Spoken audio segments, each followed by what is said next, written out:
Dimanche 13 mai 2019, lors de l'ouverture officielle de l'atelier de validation du programme pays pour appuyer l'industrialisation de Madagascar, à Ankorodrano, la ministre de tutelle malgache, Lantozao Rokoto-Malala, a annoncé qu'elle prévoyait une retouche de la loi sur le développement industriel. L'agro-industrie constitue la base du développement industriel à Madagascar, étant donné que la transformation de nos produits agricoles permettant de créer de la valeur ajoutée reste encore insuffisante.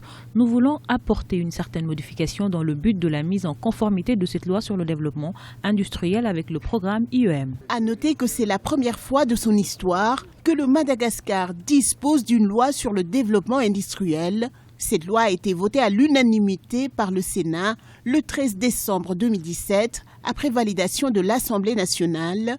Aujourd'hui, les industriels n'attendent ainsi que son décret d'application pour sa mise en vigueur effective. Cette modification peut se comprendre, elle peut accélérer et répondre à des objectifs. Le premier, c'est relancer l'industrie, pour relancer l'emploi, pour relancer le développement et au moins maintenir les prévisions qu'il serait donc au-delà de 5% d'augmentation de croissance.